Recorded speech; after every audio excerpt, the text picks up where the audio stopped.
It says we're live, so we're live. Welcome along to a cup of tea with an Englishman in San Diego with myself, Leonard Sultana. It is the 8th of June 2014 with 45 days to Comic-Con. Welcome along. This is a weekly hangout that we do as we talk Comic-Con as we get closer and closer to this year's con. Lots of news, lots of updates as we start getting closer, but I think we'll quickly start by letting you know how you can interact with us here on the Hangout. First and foremost, the best way to get in contact with us is on the event page of Google+.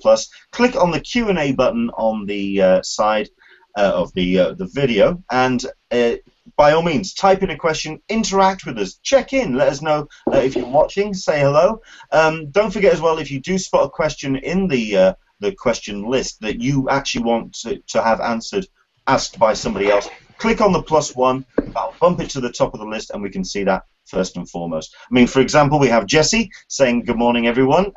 This is one of the best hashtags that I've seen so far when it comes to Comic-Con. Is it July yet? Considering that we're, was it 7 weeks now? 6 weeks away. Yeah. Good Lord. Yes, it's starting to feel like that, isn't it? Especially with other conventions that are happening as well at the moment. So it's certainly the excitement is certainly getting there. Jim's turned around. Hello, Jim Watari. The days seem to be going faster and faster as we get closer. I certainly agree with you on that one. And James Ormerson, not long now. Well, 6 weeks. It'll start. It's not long. It's got to be said. The 2 weeks before Comic-Con, that's when things will really start getting interesting, because then, of course, all the schedules come out. But absolutely, you're right. It's definitely starting to get a little bit exciting now as we get with it. We can certainly say now Comic-Con is next month. Right. We have got a whole plethora of special guests, and it's a pleasure to have them all here. Let's start with someone who we do seem to have regularly, and it's great to have her along, Alyssa Franks from the Friends of CCI.com forum. Hello, Alyssa. How are you? Good morning. Good morning. Now, every week we seem to have something new on the wall, which is great, because you're taking it out of boxes and putting it up on walls, which is great. Joining Captain America, what are those on the? Is that Green Lantern? I actually put up some of my slabbed comic books, and yes, it is the Green Lantern, my prized possession, Green Lanterns, and I also have some posters from the Boston Comic-Con. From Boston. Oh, brilliant. Green Lantern is just one of those. You know when they turned around and announced that they're going to be making a Green Lantern movie? It was one of those things I turned around in very much the same way that people turned around with Ant-Man. When really Green Lantern, but I know that he's certainly on a higher tier to Ant-Man. These guys, I didn't purchase these particular comics, but I bought these comics on First Avenue in the early 70s and loved the series. It was the Neil Adams O'Neill run, and those have special meaning to me, and that's why I had to collect them. Fair enough. I understand that. It's good to see them up on the wall as well in prize position. That's fantastic. Okay, next up we have ourselves Angie. Hello, Angie. Hi. Angie Liam. I mispronounced her surname last week, and I instantly got a message on the Q&A. So no, that's not how you pronounce my name. Yeah, I just changed it now so that it's easier. Change it for us, honestly. But thank you. It's been my whole life, so it's about time. So, Angie, thank you very much indeed for joining us. Angie from the Nerdy Girls. This is where things could get interesting and possibly confusing, because as well as Angie from the Nerdy Girls, we have Megan Gotch from the Nerdy Girlie. Hello, Megan. Hello. It's been a while. How are you keeping? I'm good. How are you? Not too bad at all. Thank you very much indeed. And then we have ourselves. This is from. Did you join us last week as well? It was last week's that you joined us. Hello there, Tina. Hi. Now, Tina once again is on a late shift for us. I'm in the future. Because yes, Tina is joining us from Singapore, so it's something like 12:30 in the morning for her. So yes, hello there. So yeah, thank you very much indeed for joining us, Tina.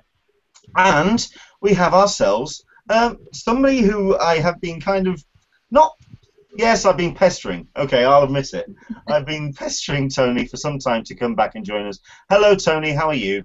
Hi. Good morning. I'm gonna have to write up create a anti-harassment policy for Leonard.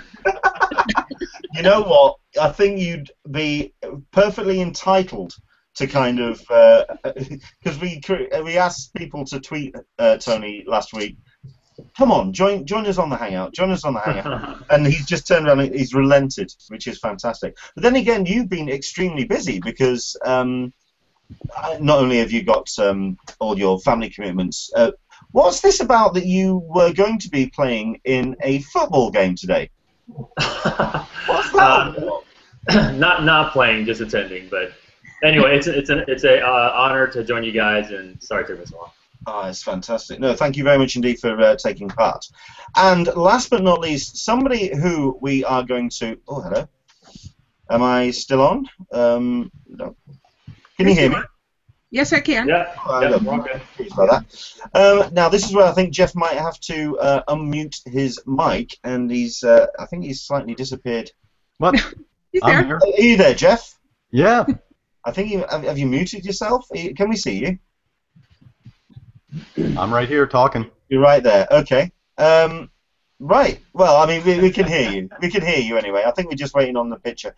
This is Jeff Mueller, and Jeff runs a site called The Jerd. Now, there's a reason why we've invited him, but first things first, Jeff, can you just explain what you are and what do you do? What I am? All right. I am a human who attends Comic-Con and loves it.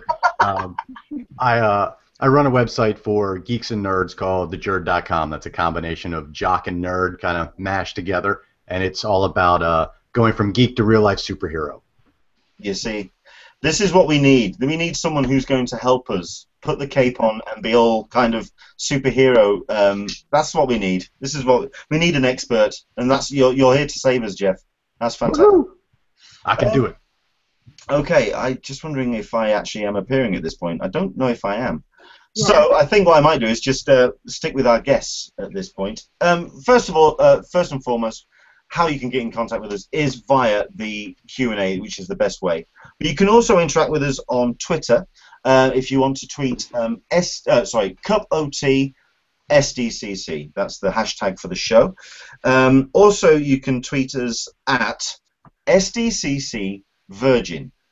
And the reason for that is because today's show is going to be all about, if it is your first time heading to Comic-Con, what you can expect, how you can best prepare, what you can find out about where you can find out new things about Comic-Con, and also if you want to get in contact with us as well about what you would like to know about Comic-Con as a first-timer. If you are a SDCC Virgin, hashtag... use that on Twitter, and by all means, please get in contact with us and let us know what your thoughts are and what you're wanting to do and what you're wanting to get out of Comic-Con. Okay, that's off the back of a question that I got asked last week from somebody who's going to Comic-Con for the first time in 2014 and asking what would you recommend checking out at Comic-Con for a first-timer? Okay, if you want to answer that question on the Q&A, please do. We're also going to be asking our guests as well.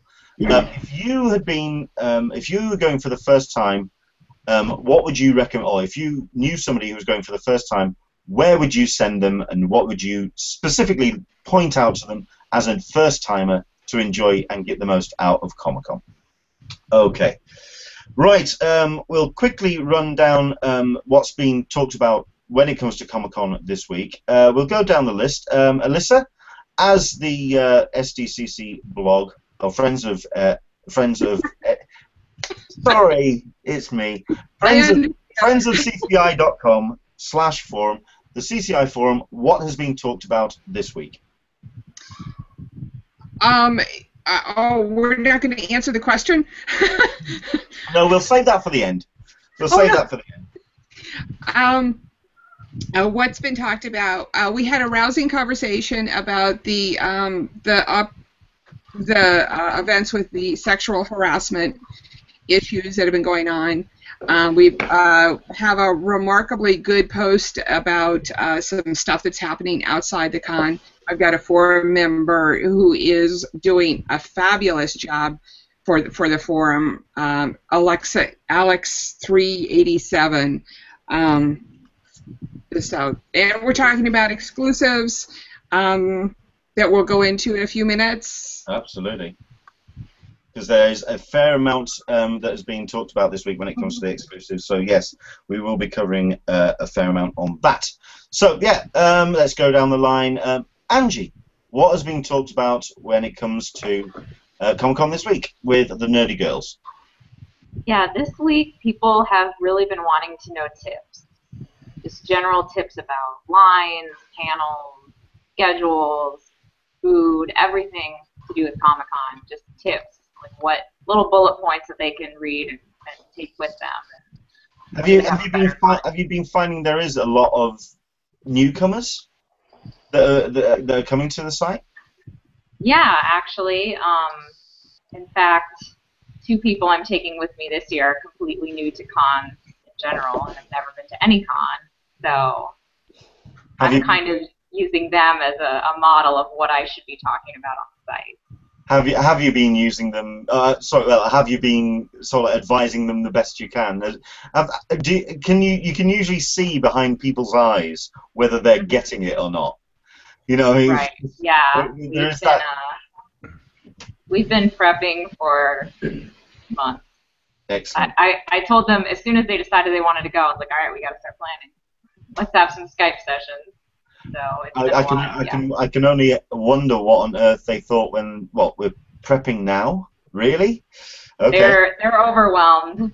They're still overwhelmed. But yeah. Okay. So I mean, that's interesting that there's newcomers coming to you. So that's cool. We have Megan. What has been new in the world of the Nerdy Girly? Same thing as Angie. I've just been posting a lot of my tips, what I've experienced at Comic-Con, and sharing that with everybody. I put up my survival bag, what I need to take with me every day. That was a great post. I loved that post. Thank you.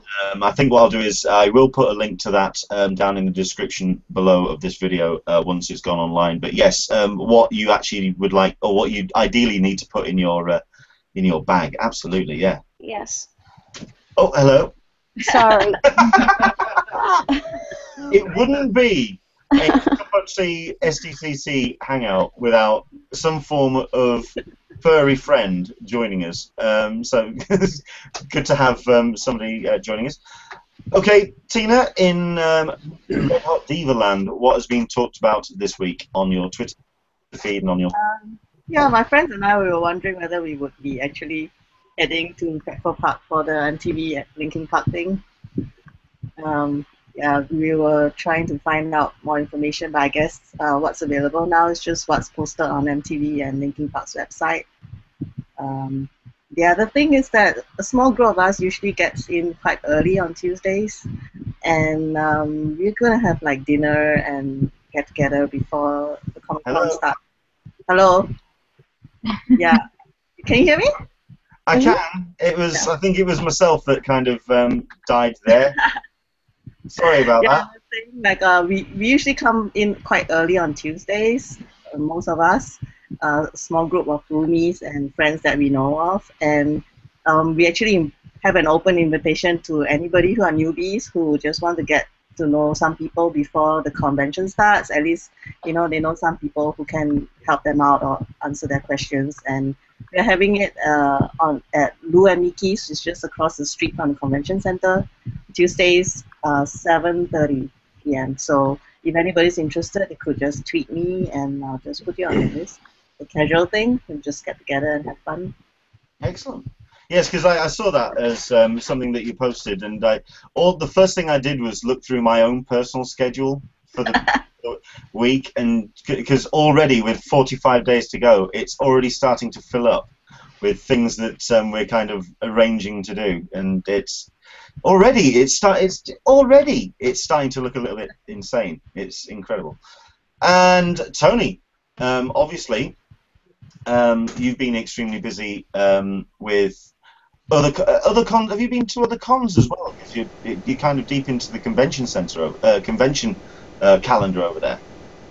Yeah, hit a few different cons. Just got back from the Long Beach Comic Expo this past week, and then I guess let's see, E3 next week, and Philly Comic Con the week after that. So it's busy. It's that time of the year. Well, I mean, I know that you've also had your panel confirmed for. Is it for Comic Con? Yeah, that's correct. Yeah. Because this is a panel that you do regularly, which is the battle for. I always get the title wrong. What's the title? The Battle for Multicultural Heroes. That's the one. Yeah. It's this. I've seen the clips on YouTube of this panel, and it's something that I really wouldn't mind seeing live for one time. I think I'd be really up for seeing that. Anything else that's been kind of talked about on your Twitter feeds and your social medias? Yeah, I think the first half of the week was really dominated by the whole anti-harassment, cosplay consent conversation, and then also kind of sprinkled throughout will probably be a lot of great exclusives that are being released right now, like the Hasbro Transformers 80s metal hairband edition, which has had a lot of. We're going to cover that very soon. Yeah, a lot of hot opinions about that. So, but yeah, that's about it. Excellent. Brilliant. Well, I mean, it's good to see that everyone is getting involved and really kind of talking about Comic-Con online, and especially with our guests as well. I am going to, because I know that Jeff isn't kind of in terms of news and updates when it comes to his site, but what's being talked about when it comes to how you approach con, Jeff? Well, I mean, echoing what everyone else said, I have heard a lot about the Comic-Con harassment policy. That's been a huge buzz right now. We talked about it this week on our podcast, actually. I know everyone's got major opinions about it. But I've been getting a lot of people requesting, and you had mentioned it earlier, there are a lot of new timers, that are going for the first time, and I have gotten a lot of people asking, what should I expect? What do I absolutely need to see? And a lot of people asking if Hall H is worth it. And I honestly haven't come up with a good answer for him yet, depending on first timers. That's always that coin toss on, do you want to spend a day doing that, or do you just want to absorb for the first year or not? So it's absolutely true. It is kind of like the big coin toss, because there is so much to see and do at Comic-Con, to then take out an entire day. Because if you are going to do Comic-Con, I think if you are going to do Hall H and you're only going to do a small section, I think possibly only Thursday and possibly even just Thursday is the day when you can kind of do that. The Friday, Saturday and Sunday, you do kind of like have to invest that whole day. I know it's a bit awkward. We are taking questions, of course, on Q&A and on the tweets as well. If you are an SDCC virgin, that's the hashtag you need to know. If you are an SDCC virgin, your first time going to Comic-Con in 2014, tweet us. We are keeping an eye on that hashtag. If there's any questions or anything that you would like to ask about your first time, please do. Just get involved on that, and of course jumping on the Q&A as well. We've had a question from Kimberly. Kimberly from the Nerd Element, who was hopefully going to be joining us today, but technical issues again abound. Am I bad because I refuse to commit to anything until I see that Comic-Con schedule? It's true. It's true. You're not on your own. You're really not. Let's see what else. What else? We had a comment from Tilly Elverum. Number one, she did mention about Megan's cat. The Simba did need the screen time, apparently. So it's good to have Simba join us. But saying that Tony's panel is great, it's a must-see. So yeah, I'm really up for seeing that panel, Tony. Well, send you a special invitation. Yeah, well, I mean, what can we expect from that panel? Yeah, real quickly. We have 3 panelists, including myself, which would be Andre, aka the Black Nerd, Linda Lee, she's a cosplayer of Vampy Bitney, and Arkham Asylum Doc, she's a Dr. Andrea Ledamente. And the conversation is a really fascinating one, as everyone kind of shares their story and their own search for heroes in their own sort of quest, as well as the current state of multicultural heroes in pop culture and comics, TV, and film. So it's a conversation that's unlike, not to be biased or anything, but unlike other panels, the panelists or the audience members typically have like very, very passionate views and perspectives on this issue, and so it's very interactive. It's very lively. It's it's a very fiery conversation. So lots of questions, a lot of interesting insights from all different kinds of perspectives, and so it's a really entertaining and insightful time. So yeah. Have you been confirmed on your the room and your time for that, just so people can have that in mind? I have, but they've asked us to not release that until the schedule releases because there's so much shifting around it. What will end up happening is it'll end up moving or something. So I have to wait till a little bit longer for that. That's fine. Okay. Well, I mean, sorry. But they are kind of sorting out where people are giving their panels then. Yeah. Oh yeah. Yeah, for sure.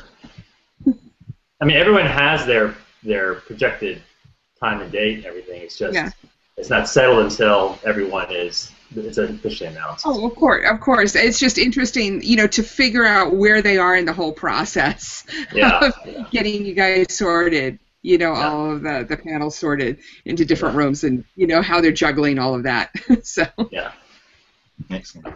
Well, I mean, I certainly would look into that panel because I have seen previous years' panels which he's done, and I've seen them on YouTube, and it looks like a great watch. Okay, right, so let's cover the news for this week then, which, to be honest, the 2 big subjects have been the exclusives that have been released this week, and the rather interesting off-site events that have been announced this week as well.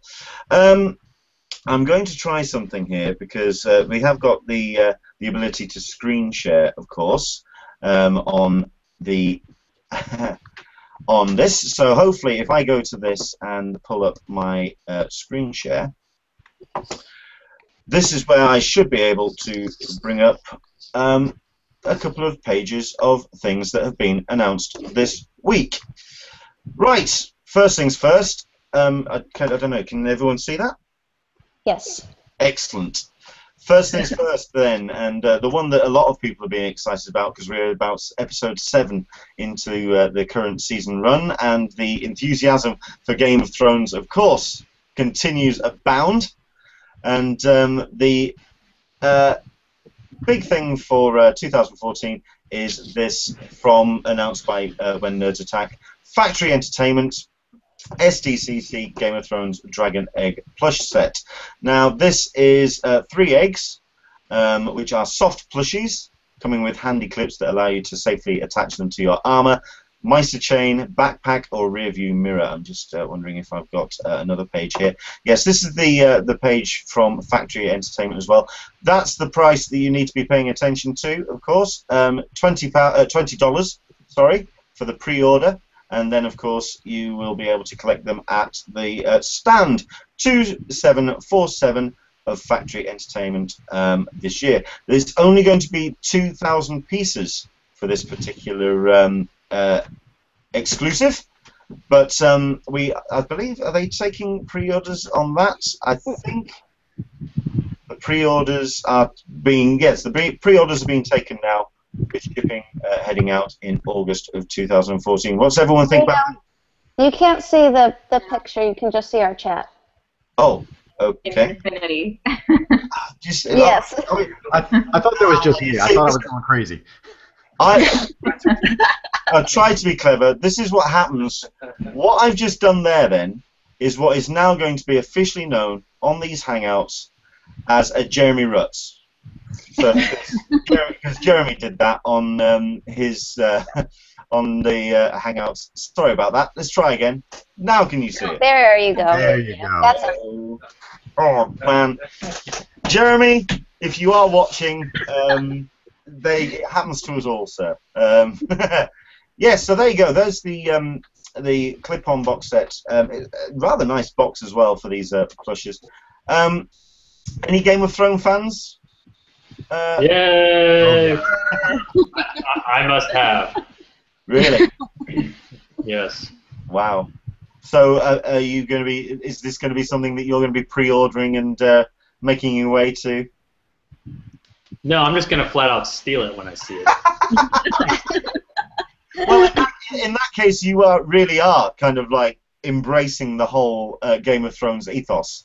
Right. If you are going to just steal things, Yeah, I'm cutting out the middleman and just stealing it. those who steal win. No, that's not the phrase from Game of Thrones. I'm certain of it. But like I say, if you can see that on screen, pre-order is $20. And that I believe is available for pre-order now. Like I say, you will be able to collect that from Factory Entertainment booth 2747, and it's only 2,000 pieces. So if you are a Game of Thrones fan, get in there as soon as you possibly can. Those are. If I could throw in there that since this is kind of focused on Comic-Con virgins, that's a relatively affordable price for an exclusive, and so that's on the cheaper end. And so if you want to go to Comic-Con and not, spend a lot of money, that would definitely be a great one to have. Absolutely. And another point, just to dovetail onto what Tony said, is pre-order for virgins. Pre-ordering is absolutely the way to go. If there's an option to pre-order T-shirts, do it. If there's an option to, this one, I think you can also do the little car from Supernatural. Pre-order that one. I think that's a nice start if you are just getting into pre-order into exclusives as well, because it's a nice little thing to just kind of have in the backpack. I think if you're just wandering around. I agree. Cool. Okay. Well, speaking of exclusives and affordable ones, then. Shall we go straight to this one? I think we will. This is from my site. Not to blow my own trumpet on this one, but this is something that has been announced, and yes, it is the Hasbro Knights of Unicron exclusive, which is very possibly the single most bonkers thing I've seen. It really is just insane. I'm just trying to work out if I've got the link. I think I'll go straight to the page because then I can show some slightly better pictures. Oh, hello. Where are we at? There we are. This is from Entertainment Online. Now this is going to be $185, which is a fair wad of cash. Now, the thing about it as well, if you are going to Comic-Con for the first time and you are kind of getting your head around what to take and what to carry, it looks like it's going to be huge. You know what I mean? It's going to be really bulky. What's everyone think?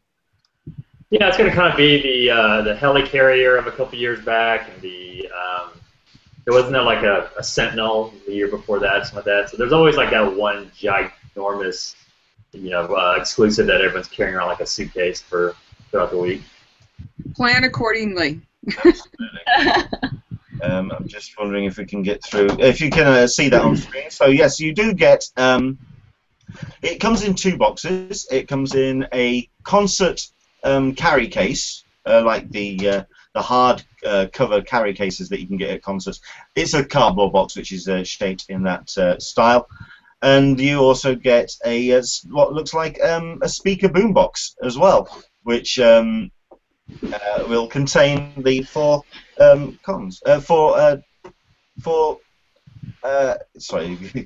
4 figures. There it is. It's a Rhodey case, and but it's got all sorts of stuff and nonsense in there as well.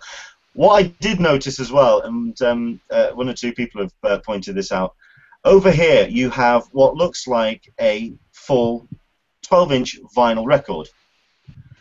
We're 2014. Is anyone going to actually know what a vinyl record is anymore? I do.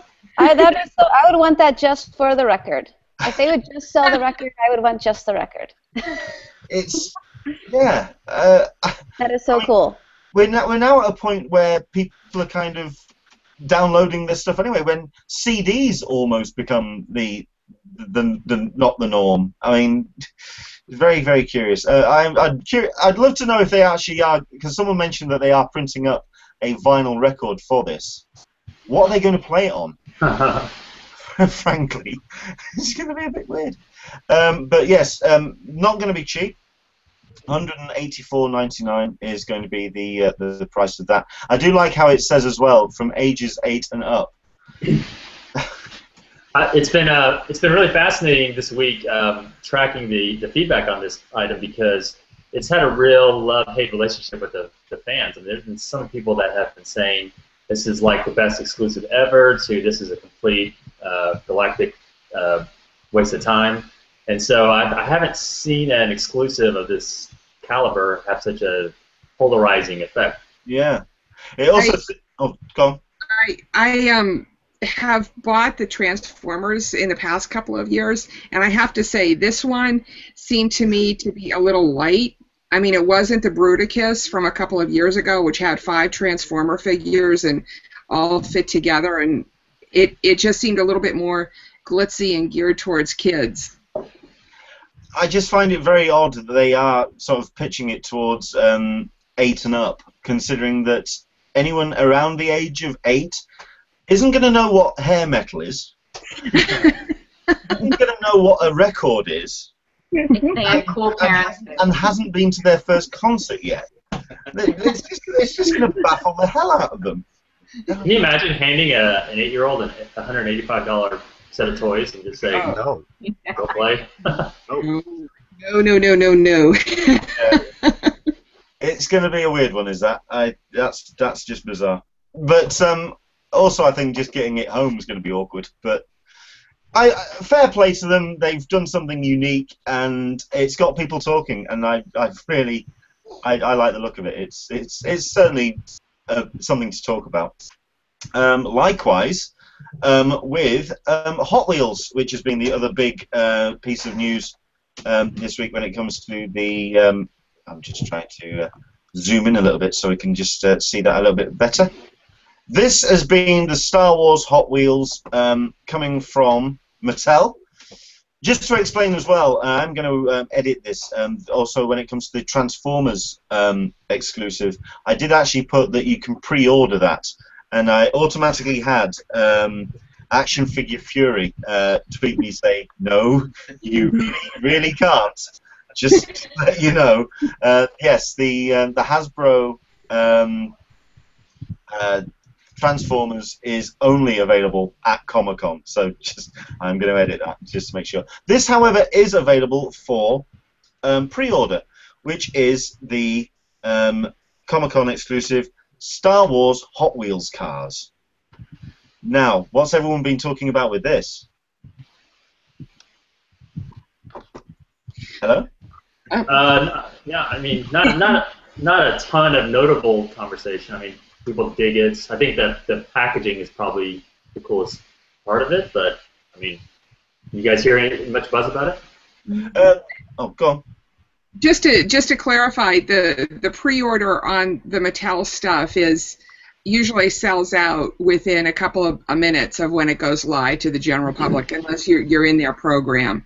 So it's not something that you could just go over there right now and pre-order any of the Mattel stuff, because it's also the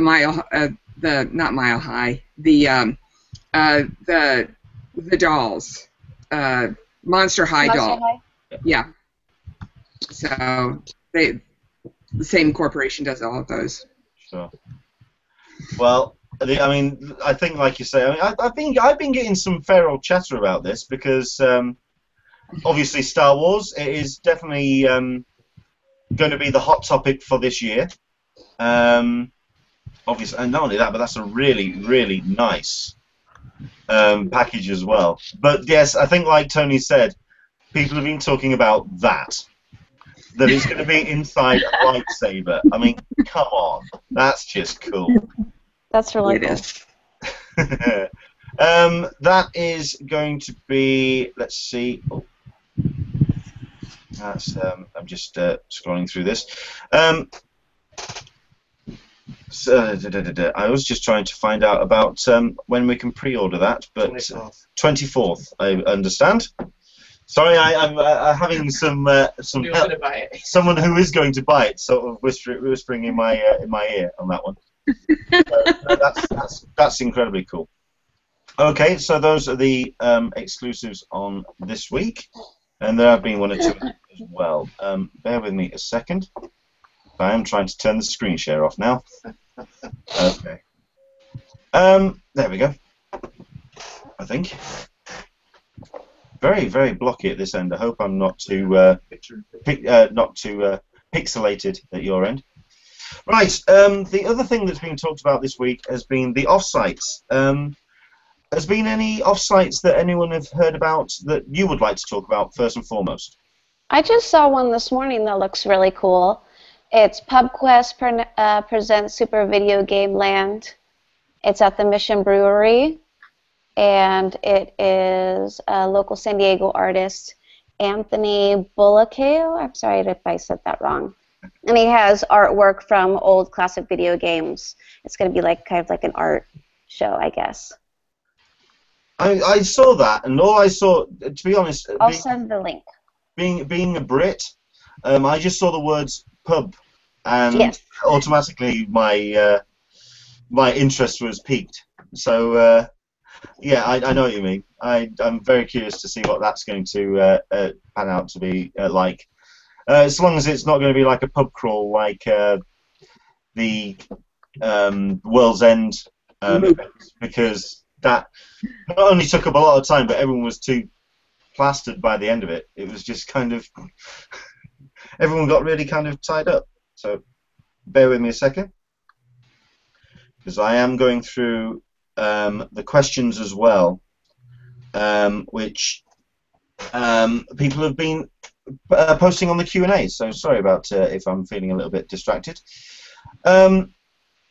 We've had James Ormiston turn around and say, "Is it wrong that the Hot Wheels, the Homer, is the most exclusive that the exclusive I'm most excited by?" This is a exclusive of from the episode of The Simpsons, where Homer is allowed to design his own car in his own exclusive, his own unique way. I love that one. I love that episode. It looks so cute. I presume by show of hands we're all Simpsons fans. Yes. Yeah. Yeah. The old episodes. Old Simpsons. Right there with you, Megan. Yeah. Season 1 through 10. I don't think I've watched it in like a few years, but yeah, all the old stuff, yeah. I like the new episodes actually. I think they've kind of gotten a little bit of their spirit back. I still watch it. Let's put it that way. Okay, what else have we got? The comment from Chris Haggish turns out ground saying, "Great, a new giant toy that's going to block all the aisles." Transformers, yeah. I think a lot of people kind of getting bumped and bruised by that thing. As thankfully, there's only a limited number on them. Thank goodness, because otherwise, having that many, it was just going to be a very interesting exhibition floor. We've got Tilly Elverum. Now, Tilly is obviously a contributor to the Nerdy Girly and contributes the music element of the site. I mean, you do your fair share as well, Megan. I do a tiny bit. Indeed. And she does most of it. Indeed. And she's turned around and said, well, some of us do have turntables. Yes, me and her both do. Oh, man. It's an interesting thing to include, I think, for an exclusive. What else have we got? Then again, it is also down to a lot of the theme for this year, which does seem to be rock. Which I think we'll go on to the next subject then, which is the offsites, which I just brought up. The big offsite for this year, and I think most years, especially considering if you are a first timer and you do perhaps have limited funds, or if you're not too sure about where to go, if you have a Comic-Con badge, you have an automatic entry into the party that is held at Petco Park. This has been run now for the last 2 years. Was it 2 or 3? Certainly in 2012 you had the VH1 Classic curated by Rob Zombie, which was called... Anyone? I can't remember. I don't remember. I was there. I went there for about an hour and a half before I went.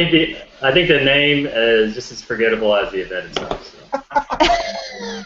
That first one was only, I think, memorable for the fact that the Teenage Mutant Ninja Turtles, when they relaunched the animated series, the cast showed up. And obviously a lot of Teenage Mutant Ninja Turtles fans showed up, and you had the cast for that arriving.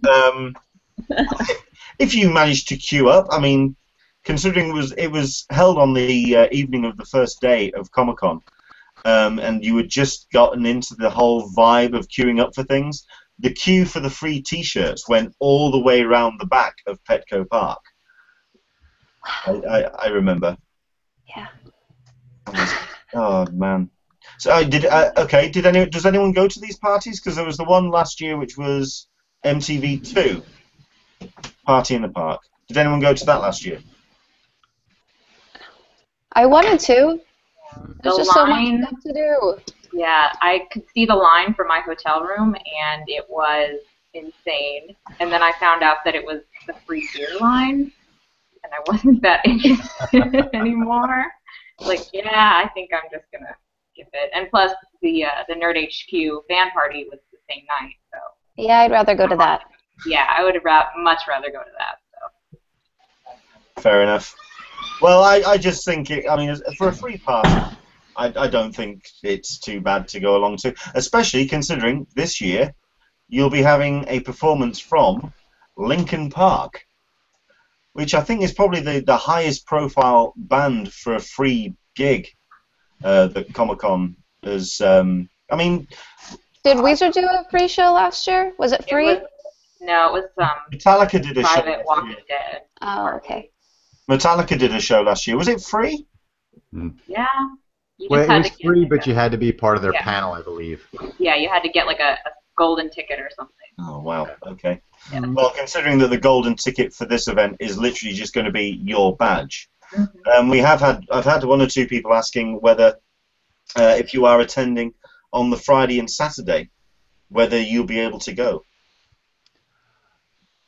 Which is, I think. I'm sure it's just if you have a badge. I don't think they're going to be looking and checking and making sure. It's probably just if you have a badge, but I don't know for sure. That would be my guess, though. Well, we just had Dan Berry correctly. Dawn of the Con.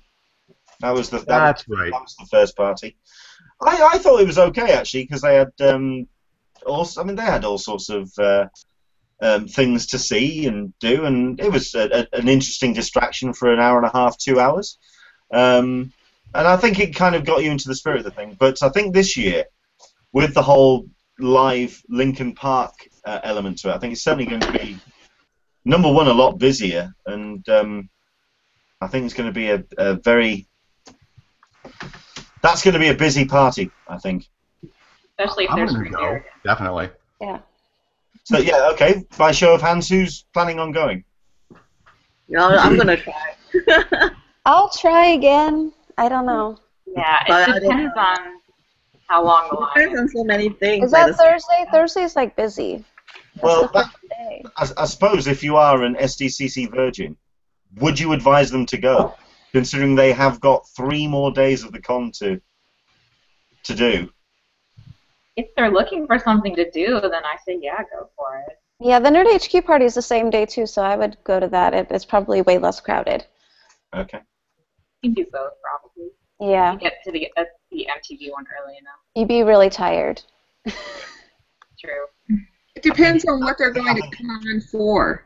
You know, if they're going to be waking up early, then no, you know, to be in on Friday. But if they're into the whole party, see and be seen and that whole thing, then yes. Okay. We have had a comment from Dan Berry. I think Dan, I think Dan perhaps went to a number of these. I don't know. Weezer apparently was a private event, and Metallica was the fan club invite. But yeah, I do seem to remember you could get tickets if you went to the Metallica panel at the in a Hall H for their little fan film, or for their film that they did last year. Yeah, last year. Okay. Let me just quickly go through the Q&A. Let's just see if there's anything. Right. Now, this is Kimberly from the Nerd Element saying, I'm still waiting on the Thrilling Adventure Hour and Night Vale tickets. I believe it's supposed to be Saturday night. This is the off-site. Now, before I got prepared for this year's Comic-Con, not that I'm anywhere remotely near prepared, I'd never heard of Thrilling Adventure Hour. Is that a bad thing? It sounds familiar.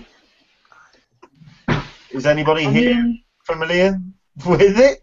I don't know what it is. I think it might be more of like an LA, New York thing, because that's where they do it mostly. Okay. But I have heard of it just because different comedians and actors. Oh, wow. Well, okay. So I think from when it is the people that I have been hearing it from, they've been very passionate about it. So obviously Kimberly is up for it. So yeah, Kimberly, you're going to have to tell us more about that event, if you wouldn't mind. So yeah, the Thrilling Adventure Hour and Night Vale tickets. What else have we got? Have we got? Okay. Sorry about this. Yeah, we've got one or two people letting us know that it was Dawn of the Con. And obviously, it's good that everyone's kind of letting us know. Okay. Let's cover then, if you are a SDCC Virgin, not just what you can expect from the con, but also what you can, what advice you would possibly get from people who've been going for a while. So, the question that we asked right at the top was, what do you wish you had been told before your first Comic-Con?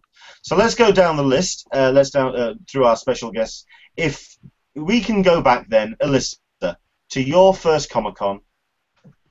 When was that? When was your first? Can I skip that question? Okay. No. Not what I wish that I had brought, or what I wish that I had been told. Just what my first year is, because it was. I'm a relative newbie. My first year was actually 2010, so this will be my fourth con. So I've only been going for 3 years. But what I wish that I had been told was, one, you can't do everything. And number two, bring books that you want to sign. You know, bring books and comics that you want to get signed. I've got a first edition of the Percy Jackson series, and I wish that I had known that I could get 3 things signed. So that would be mine. Sure. I mean, I think when it comes to, it's something that I've never done, is take things, but I think that's more of a case of the fact that I'm traveling from abroad and I don't want to damage things on transport, which is, I think, it's something that I'd really like to cover. I mean, does anyone ship stuff home? No.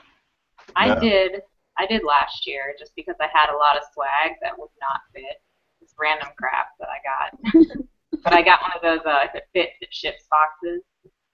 Just shoved it all in there and sent it home.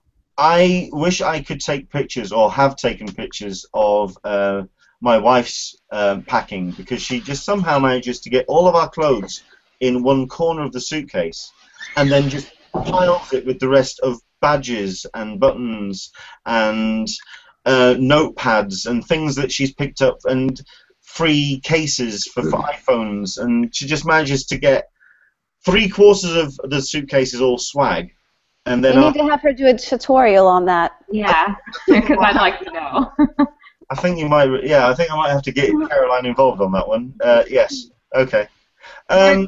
One thing that I've done is that I've gone through. I'm recently going through stuff that I got at last year's con, so I know what I don't really want and won't really pick up.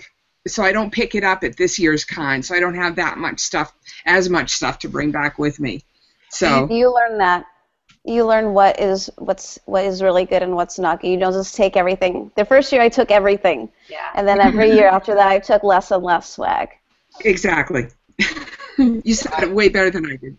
Well, you were turning around and saying, Angie, that you do get a fair amount of swag when you go to con. Do you not get as much as when you first went, do you think? Or do you literally just keep grabbing everything that you can get? No, I'm more selective, but it's just that weird need. It's like, if it's free, okay, I'll take it, you know. And then usually what I do is last year I took the whole big bag to work, and I just said, here, what do you want, guys? And I got rid of most of it that way. Well, I mean, this is where I could point out Alyssa as well, because Alyssa and the forum members do organise on the Saturday a kind of a swag meetup, as it were, and find a venue where they can kind of put the swag down. And if there's any excess that anyone wants to put into the pile. I think the first year I actually got involved in the forum, we organised this outside the Hilton Bayfront. And for some strange reason, we all just decided to throw all of this swag onto the grass in one big pile. It's huge. It was a huge almost this bonfire pile of swag. And only, I think, about maybe a quarter of it got taken, and we ended up leaving, if I remember this right. No. We cleaned it all up, and a lot of people came by and wanted, and took stuff from it, just random people. But swag swaps on Sunday are very. That's such a good idea. Yeah. Yeah. I want to participate. So yeah, if you are getting involved with, certainly keep your eyes open on Twitter for swag. Yeah, is it worth doing a Twitter search for swag swap? Okay. Yeah. Okay. Let's go down the line, because I just realised I haven't gone down the line. Angie, if there was something that you would like to have been told your first con, what would it be? I think I would like to have been told how much planning has to go into it, that you can't just wake up one day and say, hey, I want to go to Comic-Con and buy tickets and get hotels, because I've had people ask me, in March, April, like, hey, I want to go to Comic-Con, and I go, you can't. And they were like, what do you mean I can't? I was like, you don't understand. There's a crazy amount of planning that goes on. And I'd also like to know that I wasn't going to sleep at all. Yeah. That would have been nice. Mm. Okay, I'm going to save mine for later. So, Megan, if there's something that you feel that you could have been told. Well, I wasn't on Twitter yet at my first Comic-Con in 2009, so I didn't really have anybody to tell me anything. But to go outside of Comic-Con is my big thing. The first 2 years I didn't ever even leave the convention center area, and then the next year I did, and I was like, wow. There's so much stuff outside, and that's where all the celebrities are. Bump into the craziest people, all the cosplay. There's tons of free swag out there, and they have off-site events. The one year, my brother really wanted to see Robert Kirkman, and you can't get a ticket in the convention center. But I was walking down the gas pump, and there was a little line and a little sign that said that he was doing a signing there. There was 5 people in line. So I called him. I'm like, come up here. He's doing a free signing right here.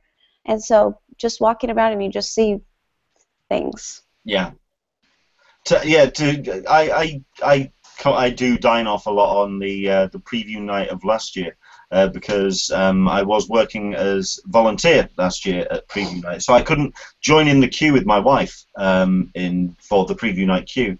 At which point I'm just sat outside the convention center on the steps, and I just see this guy who's looking incredibly lost and kind of bewildered and jet-lagged, with flip-flops and shorts, and looking sunburnt and looking so out of place.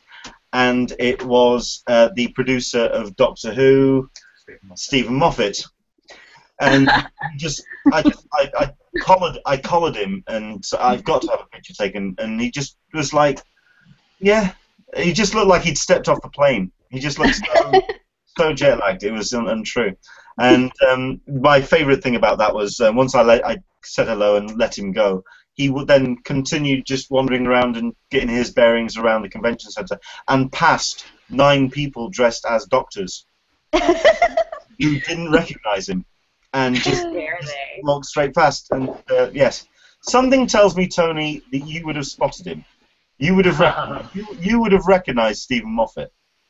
Yeah, I probably would have given him a full frontal hug. No. I'm so glad that you put hug at the end of that sentence, sir.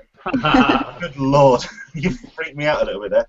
Okay, well, while we're with you, Tony, if there was something that, because the one thing that Crazy for Comic-Con does encourage is interaction with first-time attendees. What would you have been told for you? When was your first Comic-Con?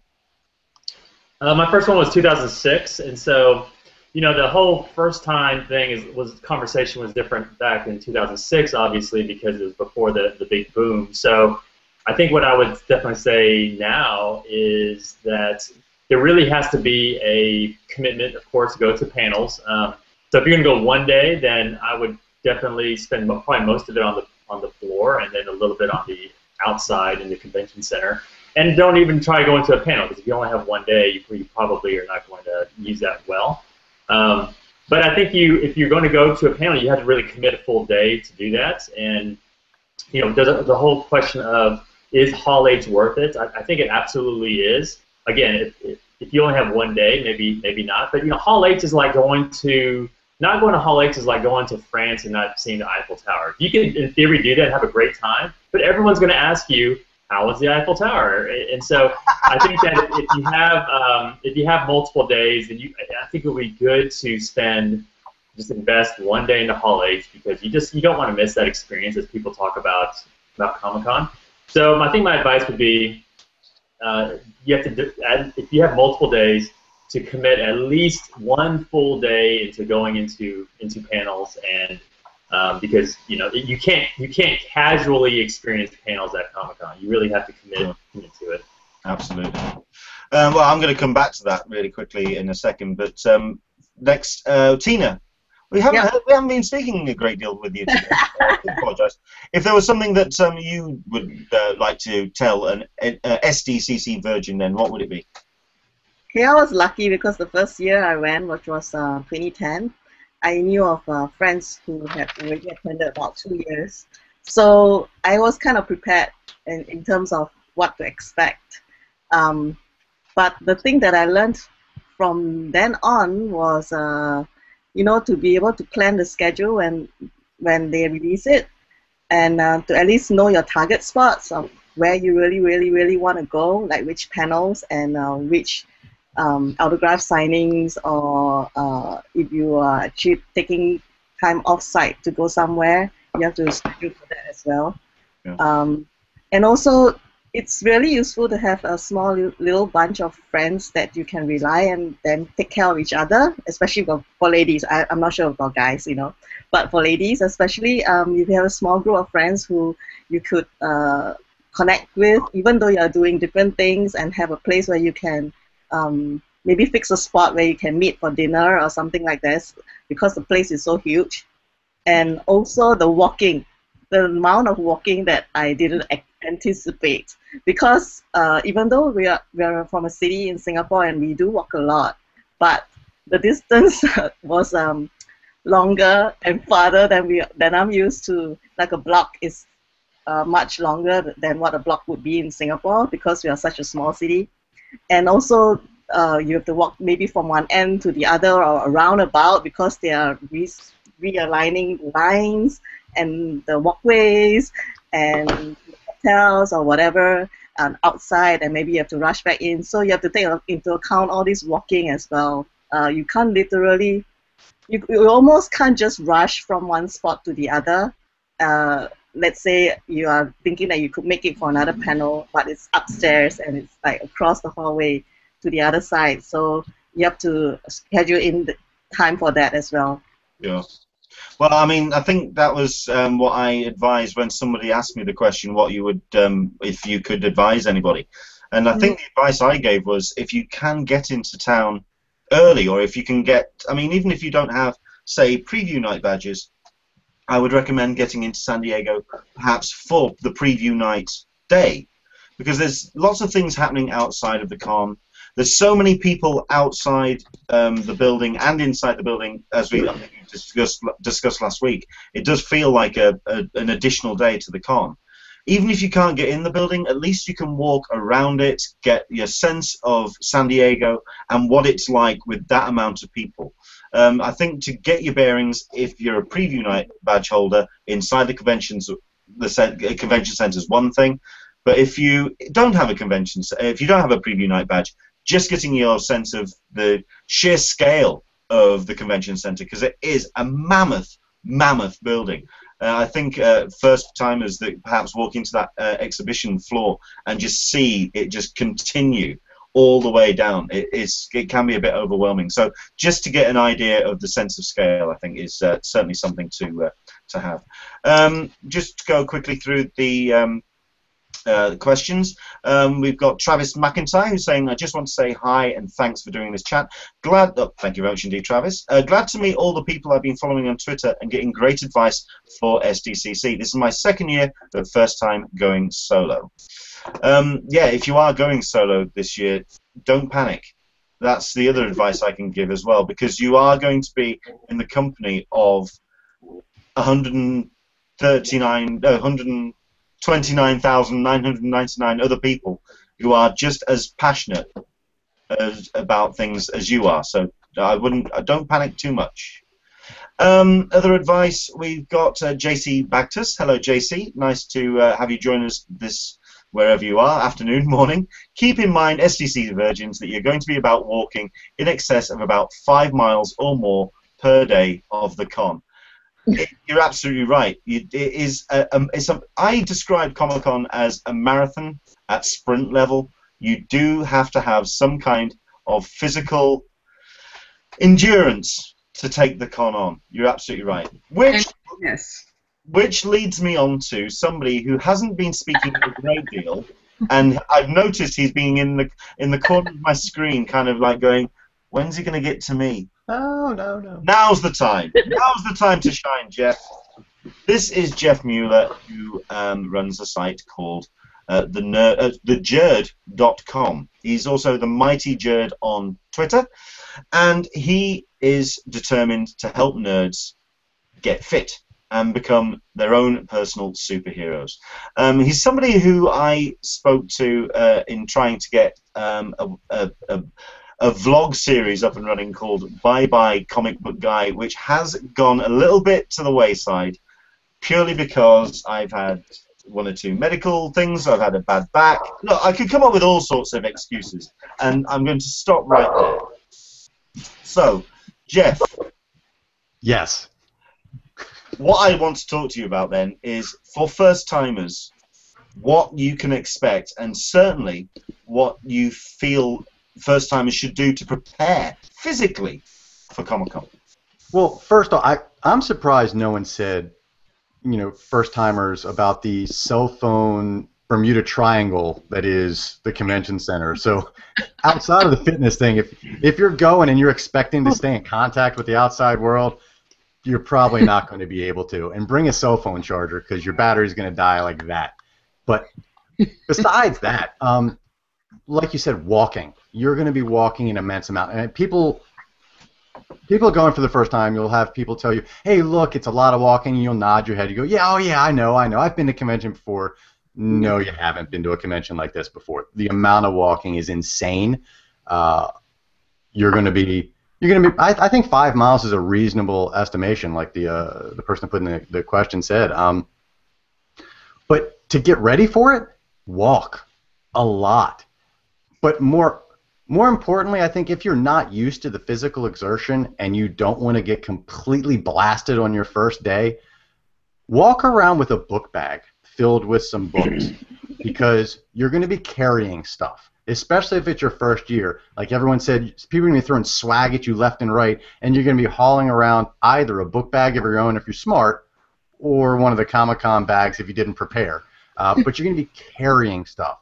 So if you're just worried about making it through the day, get some comfortable shoes, key point, because your feet will be killing you by the end of the day, and walk a ton. When would you suggest starting that? Kind of like getting... I mean, I'm not saying that, say...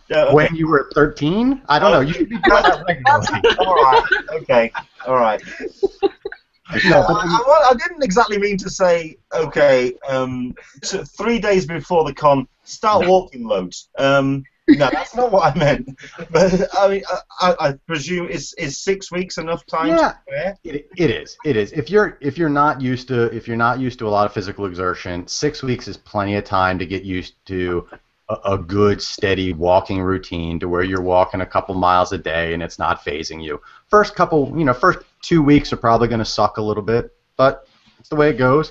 After that, though, yeah, by 6 weeks, if you're dedicating, a couple days a week, taking a nice long evening walk or morning walk or something like that, you'll be much better off come Comic-Con time, I think. Sure. Well, I mean, obviously, as well as the kind of physical exertion, you also have to kind of start right, I feel, with what you put into your body, and also kind of like what would you advise first thing? I mean, because a number of the hotels that people have signed up for at the hotel sale came with complimentary breakfast. Sure. Is it a case of skipping that and perhaps going for some no fruit or something?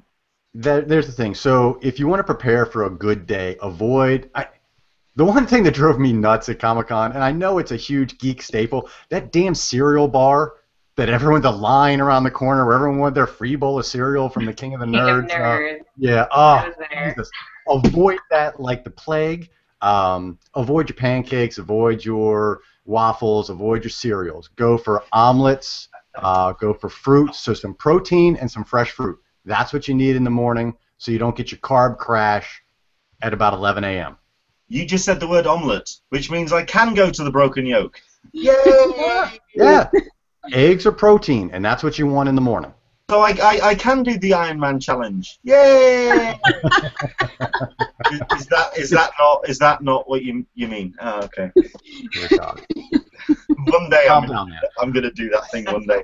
And the other thing I would recommend is don't eat at the convention center. It's super expensive, and it's deep fried shame. Like don't eat that. It's horrible and it's expensive. For first timers, you're going to use another word then. It's deep fried something. I thought you were going to use another word. No. But for first timers, I recommend people, because it's right on the shuttle route, stop at Ralph's on your way in the morning and pick up a deli sandwich or something like that to take with you. I think Ralph's on G Street, 24-hour supermarket, great food. It's not super jacked up in price. Stop there, grab some healthier snacks to kind of nom on during the day and avoid the concession lines because it's horrible. Okay. What would you recommend putting in your... Because what I have been doing is, and this is where you can turn around and say if I've been doing this wrong, this is what you're here for. It's fantastic. I've been going to Subway, and I've been getting a number of sandwiches and throwing them in the back of the backpack. Is there anything else that you'd perhaps take the Subway out, or what would you recommend putting in there? Look, everyone's different, okay? And where you are in your own personal getting healthy journey, it's going to be different. So if a week ago it was nothing but KFC and McDonald's, Subway's a good step up. So bravo. But, I mean, if you're normally eating healthy, Subway's okay. I mean, it's a lot of bread, but it's not bad. It's not terrible. It's not what I would eat on a regular basis, but that's me. I think the key is keep the bread low, keep the protein high, and a lot of veggies and fruits, because as you're walking that much around the convention center, as you're training for Comic-Con, if you want to call it that, you're going to hit fatigue walls, and having that carb crash is going to be it's going to be difficult, especially if you're trying to huff it to a new panel that you want to get to, or you need to get across the convention center to meet some friends in 10 minutes. Last thing you want to do is just having that horrible crash. So I think Subway's fine. You know, keep it simple. Stay away from the fried stuff. Okay. Okay. 2 words then. Energy drinks. I'm guessing that's a no. I'm not a fan of them personally. I'm not gonna look. I know people need their caffeine. I don't get it, but people need it. I tend to avoid them. If I do drink one, you know, I'll do something like a Starbucks refresher, which is more a lot of vitamin B, B6, B12, along with the caffeine, and I avoid the Monsters and the Rock Stars because those things are horrible for you. Okay. Well, Sorry. Water. Of course. Just stay hydrated as well. I think we talked about this last week as well. Right. Okay. So is there anything else that you would say at this point people should really kind of think about when it comes to physically preparing for Comic-Con? Anything else that you'd like to add? Not really. I mean, just realize it's probably going to be more intense than you think it's going to be. So if you think that walking around your local mall 2 or 3 times nonstop is something that would wind you, you might want to start walking more regularly now. Just overestimate how stressful it's going to be on your body, because you're going to be stressing mentally and physically. And on your feet. All the time.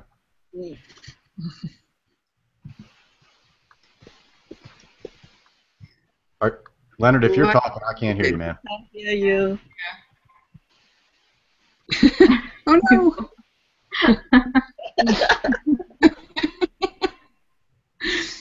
Quick, Tony, take over. Poor Leonard, we lost him. Well, I want to ask Jeff about candy, because I'm kind of a candy addict and I love to have candy during the day. So I'm sure you wouldn't recommend it, but well, I don't recommend candy. A, just from a health perspective, but B, because it promotes the constant cycle of, you know, sugar high, sugar crash, sugar high, sugar crash. Because Comic-Con is such an all-day event, plus the evening events, you want a steady stream of energy, so you want carbs that are going to release into your blood sugar on a steady basis, and candy's terrible for that. I mean, obviously, if that's what you eat on a regular, if you're a candy snacker, don't feel like, oh my God, I can't eat candy, because you're going to be jonesing for it all day anyway. yeah. But it does promote the sugar crash, and that's a bad spiral. I like M&Ms because it's just a little bit of candy and they don't melt. Yeah. So. And Leonard's still talking in mute. Poor guy. Oh no. Does he know it? Leonard, you with us? Here, I'll just be your voice. Hello, mate. I'm an Englishman in the SDCC. Would you like a cup of tea? So did everybody talk on this topic, or should we move along to the... I don't know where we were with regards to... I'm just mesmerized by the peeved look on Leonard's face right now. Yeah. He's got some IT support there. We can throw around a few more tips, I guess, while we're sure. while we're waiting for one. One for me, probably honestly the biggest, when we talked about mentioned the whole walking thing, the biggest thing for me has been, and this is very small and technical, but for those of us who wear like closed shoes, like tennis shoes or whatever, bringing multiple pairs of insoles.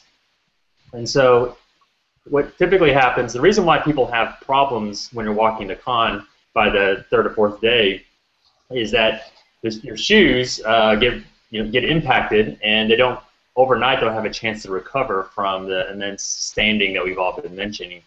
And so if you have a favorite pair of shoes, the best pair of shoes will, by the fourth day, be very compressed and will cause blisters and sores. And so by taking your very best pair of shoes and each night swapping out a new insole, a high arch insole, actually does a tremendously helps with your soreness and all that stuff. And so when I switched to that, then it was a remarkable improvement in my lower back and in my feet and legs and all that.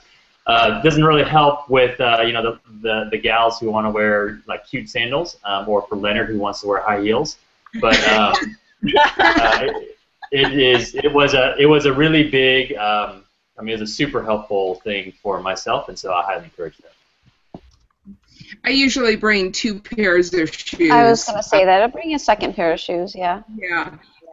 Which accomplishes close to the same idea, but yeah.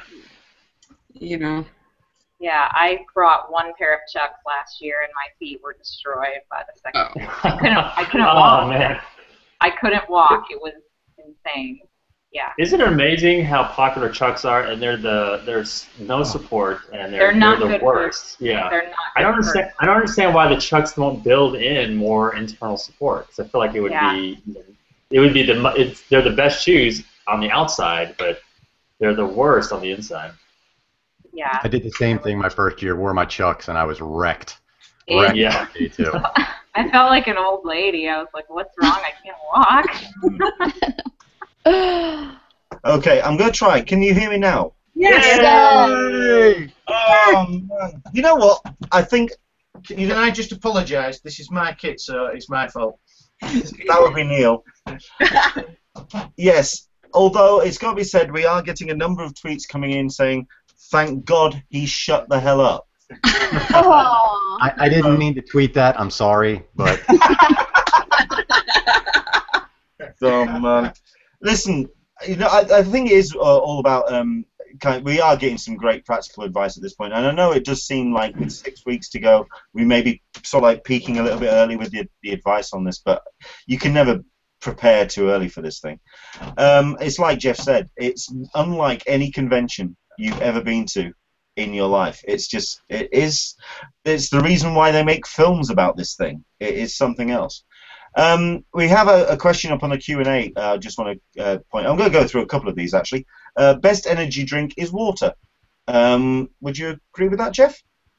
I would. I think that liquid calories are they're always empty calories. It's always sugar, and it always promotes that sugar high and sugar crash. So if you can get away with it, if you need your caffeine, black coffee, water's good. It's not like you're going to be sitting there brewing green tea in the convention center for yourself. So yeah, like a camel pack, I think someone had mentioned in the Q&A is a good solution if you really need a lot of water, or just some bottled water. Yeah.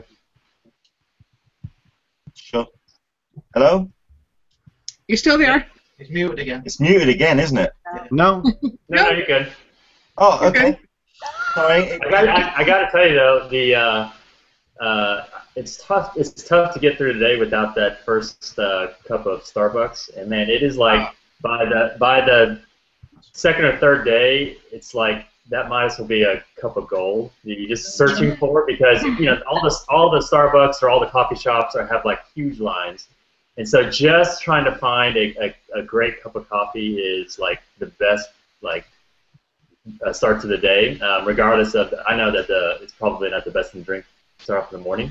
But I definitely find that if you are willing to walk a little bit farther from the convention center, you'll get much better chances of getting a cup of coffee. Because if you wait to try to find something there locally, the line, it's going to be an hour to get a cup of coffee.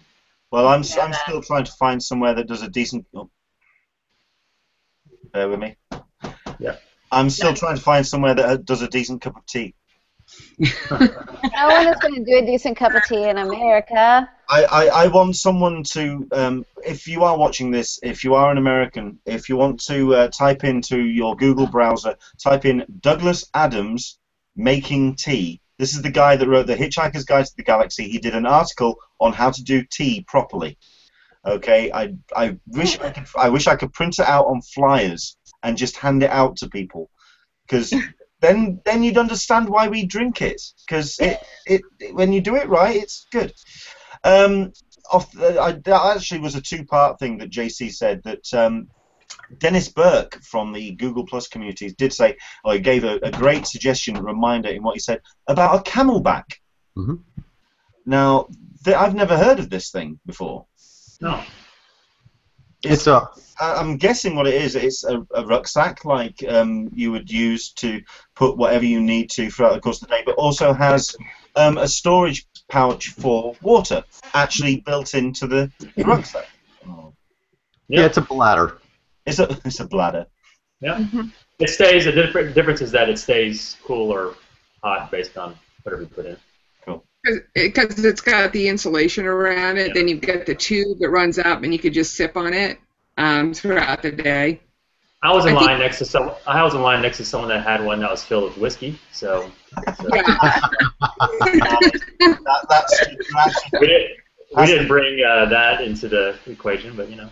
No, that's thinking ahead. I think you can get them with like 1 or 2 liters, so you can get them fairly large too. Cool. Yeah, I just think of it like, well, the moment that someone builds a still suit from Dune, then we really are. Then we're going in a whole other direction when it starts filtering sweat and other fluids and you just pull the tube out. And no, when we start doing still suits, that's a whole other ballgame. Then you know that Comic-Con really has turned into something mental. I was just going to go through a couple of the questions, but bear with me a second because they keep changing. It's understandable. Go on. Yeah, I've got one more tip just for the comic collectors out there. These are boxes that are sold on Amazon. They open up, and you can fit in them. You can fit your comics. I've got a couple of comics in there in this one. I've also got you do the cutouts in your comics for people to sign them, so you don't have to risk damaging your comics. When you're getting them signed. And this box I think is like $10 on Amazon, and it is a lifesaver. I've got 2 of them. Nice. Yes, exactly. Those things are fabulous. Get them now so that you've got them in time, and start picking out your books to get signed, because chances are the people that you want to be there, that you want to get signed, will be at the con. Sure. Except for Frank Miller. Which is maybe this year. You never know. No, I don't know. For Batman 75. I talked to the Desert Wind guy, and he's like, he's got books from like 4 years ago for people that want to get him signed. So that sounds about right. Yeah. Okay, a couple of comments that have come through off the back of what we've been talking about today. Brian McNiff, hello there, Brian. Thank you very much indeed for joining us today. I just can't understand the whole exclusive things. The exclusive thing. I can't imagine spending a significant portion of my Comic-Con time in line just to buy a $150 plus toy that will never get played with. It just doesn't make sense to me. Well, Brian, this is what you do. You take $300 and you buy 1 to play with and 1 to stay in the box. And then you really struggle to get around the convention floor. So, yeah. Rachel Buenel. Hello, Rachel. If I could go back to my first SDCC, I wish I would have made the friends I have now. I went as a loner my first year and struggled without the advice of the SDCC veterans that came before me. I think it is a case of there is such an online resource out there, and I think I did a post, and certain Tony and Megan has done as well. And indeed, on Alyssa has got a fair few. Mm-hmm. Where there's people that you can call on to get the best advice. So there are people out there, and that's the reason why we've done this today. On the forum, we've got a lot of meetups. happening, so that if people are new and are going the first time by themselves, they're more than welcome to go and jump on the forum, come to one of the meetups, and you're going to meet friendly, helpful people. And chances are a lot of them will be doing the same things you're doing. Sure. We have Janine Lecaro, who's joined us. I know that she wasn't too sure if she was going to be able to watch with us today, but hello there, Janine. Hopefully everything's okay with your son. I do know that he's not been well, so thank you very much indeed for your time. I'm not too sure if I actually agree with her on this one, actually, though. Oranges would be a good choice because it won't get smashed.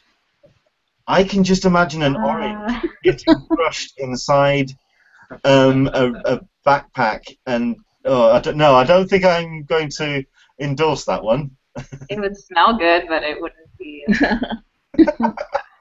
Yeah, I don't know about that one. Brian, again, has made a comment, and one or two people have noticed as well.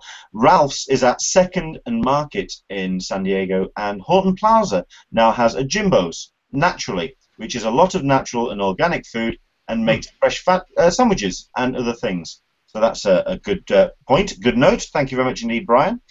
Can I add something about Ralph? Sure, go for it. To throw it out there, because I've been going on this crazy coupon thing for Comic-Con to try to get my food and everything before I go.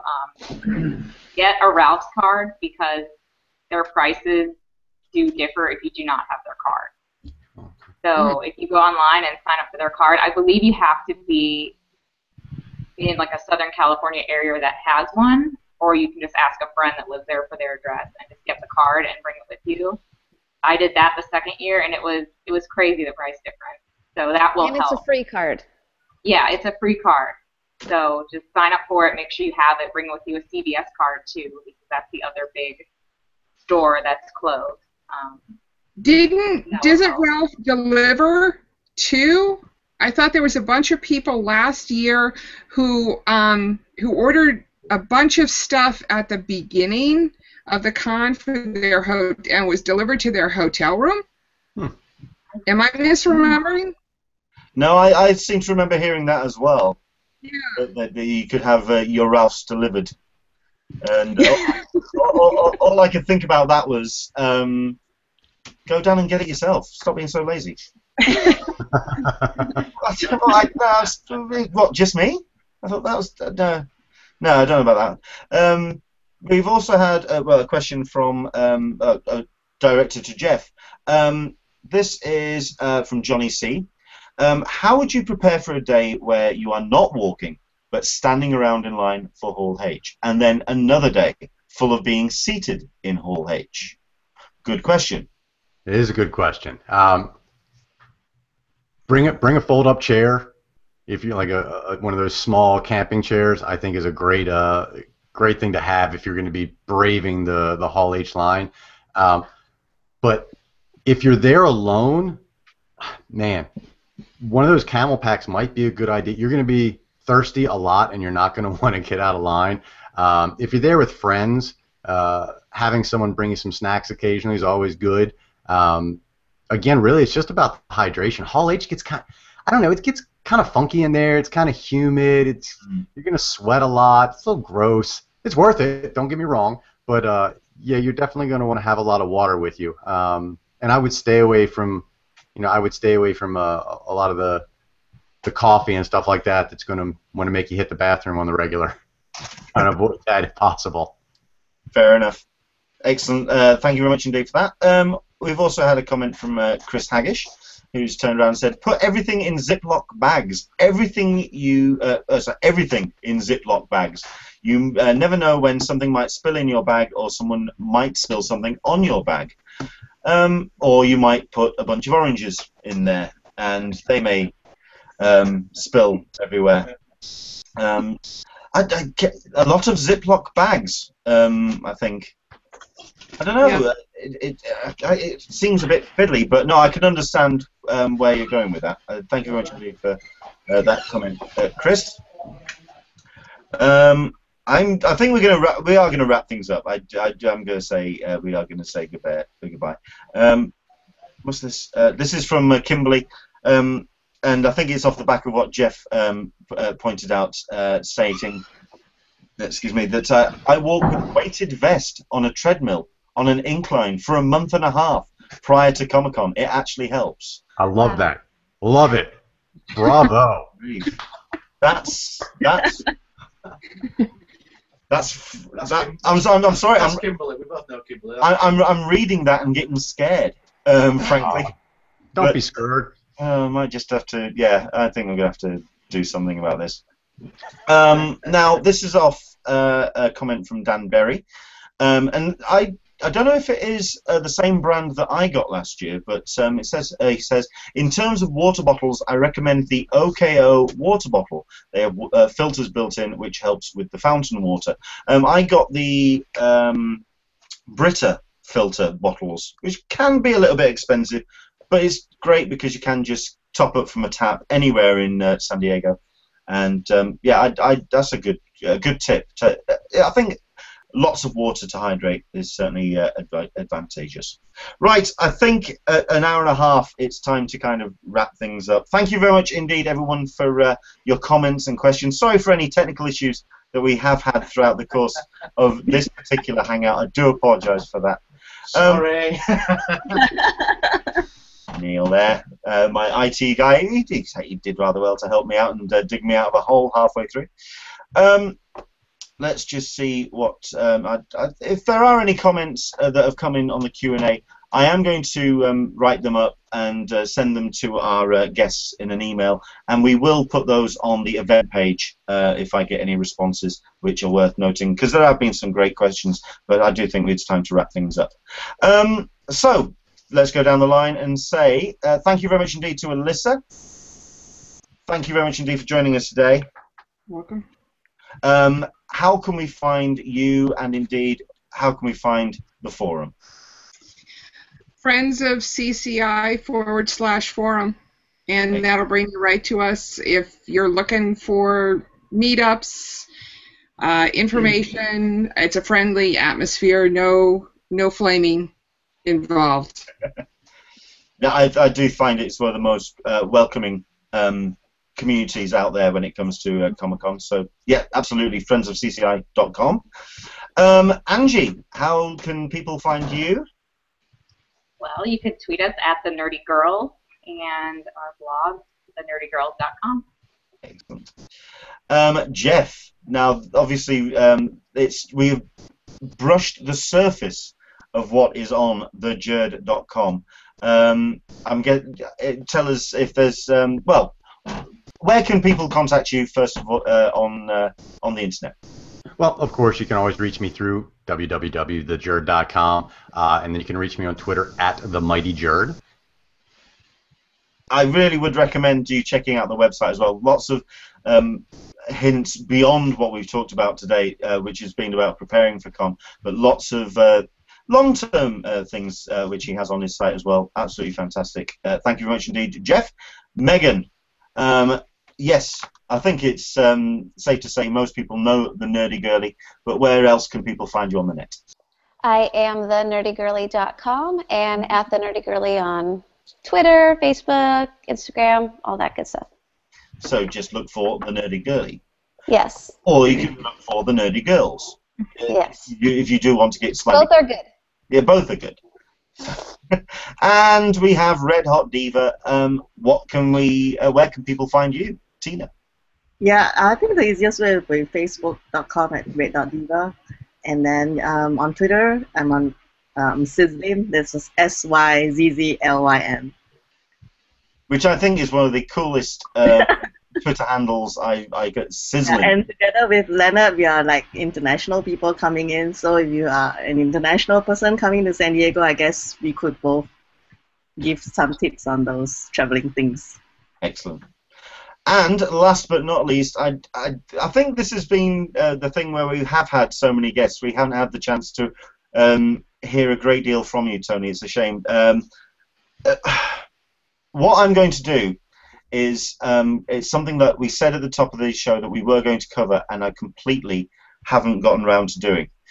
Tony has been doing a large support for Cosplay is Not Consent. It's a very important topic, and I personally think it's going to be one of the topics for Comic-Con attending this year. If you'll agree, Tony, I'd like to do a hangout just between the two of us. Sure, absolutely. I really want to, so at least then we can kind of really cover that in depth. In fact, although, Alyssa, you said that you had one or two things that you'd like to pull up on that as well? I do, and primarily what I want to say is because we're deep into con season and we got a cons coming up, it's all Comic-Cons. It's not. I mean, I think part of the headline for this week certainly has been the comments that have come from several websites about the CCI official line when it comes to harassment policy, or should I say the kind of toning down of the CCI official line. So that's something I want to talk about.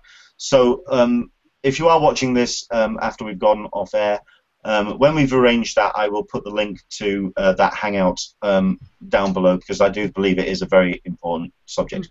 So where can people find you, Tony? I am solely on MySpace, so check me out there. It's coming back, people. It's coming back. Don't laugh. It's coming back. You've locked me down, but it's coming back. You did that when I had a mouthful of water, you son of a bitch.